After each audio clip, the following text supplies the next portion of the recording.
Good morning mga bossing, sa masiglang araw po sa atin lahat. Kamusta mga boss? Happy New Year!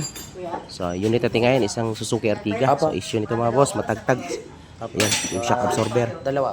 Kinakalawang na. So, madalas mapalit ito, shock absorber po.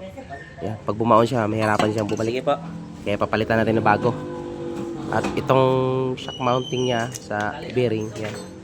Palit na rin po, nadurog siya. At shock boots. At itong suspension bushing niya, yan, madalas talaga nasisira. Nadadamay po ito. Yan, basag. So, palitan natin to.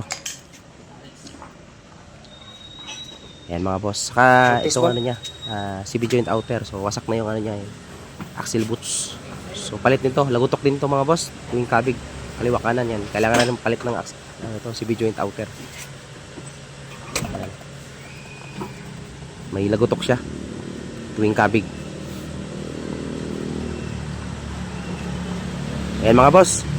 So ito update natin ngayon. Kung may ganito kayong problema sa inyong sasakyan, dalhin nyo lang po sa shop, pre-check up, pre-estimate tayo mga boss. Ayan. So sa kabila ganun din, check na rin natin. So babaklasin natin suspension arm nito.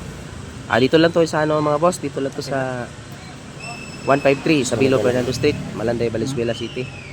So meron tayong page, pwede kayong mag-message at may number po tayo, pwede kayo tumawag para sa agarang kasagutan sa mga tanong niyo. Ayan, open tayo everyday mga boss. Wala tayong pinapatawad na mga holiday. Pasko man yan, mga bagong taon. Ayan. So gumagawa tayo mga pangilalim. So under chassis tayo. Thank you mga boss. Ride safe.